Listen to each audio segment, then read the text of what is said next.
something so true about these old songs, and I think there's a very good reason why many of them have lasted for hundreds of years and were worthy of getting passed on. Oh, we don't dance. No, we don't dance like that. This band is special because it's a combination of people that love the history of folk music, a love of improvisation and making things new and communicating with each other in the moment. Moira is just one of the most versatile singers I have ever heard. I've known her for about 10 years and she never ceases to amaze me with like the sheer number of things that she can do and her like chameleon ability to shape-shift her voice.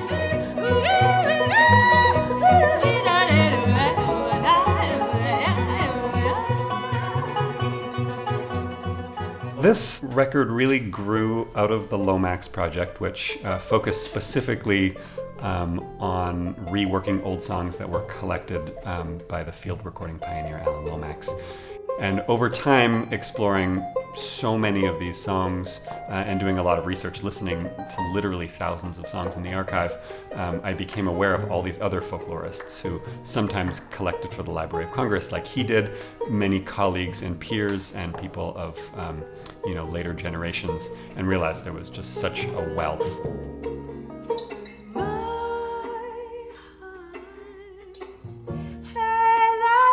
Hey Lolly Lo is a song that I heard recorded by Alan Lomax himself. He was singing it in his apartment. He was clearly having fun and in love with the song. But when we started working on it, the story of that song within our group changed because we loved how the words pulled us into this slower, more sensual read.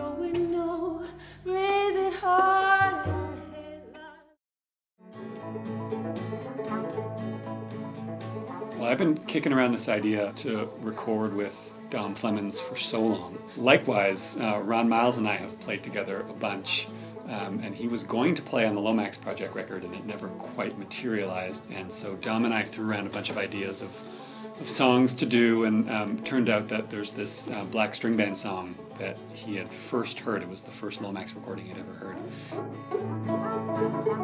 Take me back, take me back. The first time I heard Buttermilk was in college.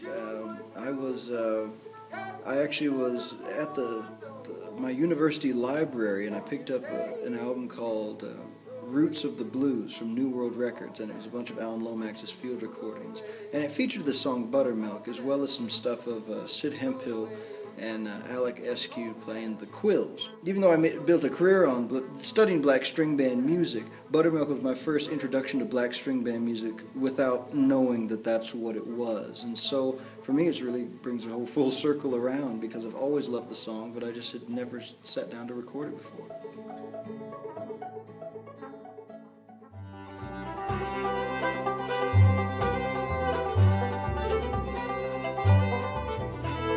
Sumaia is a fantastic fiddler who, in our live show, also basically functions as the drummer in the band. And her and I get to form this really fun, tight, rhythmic unit.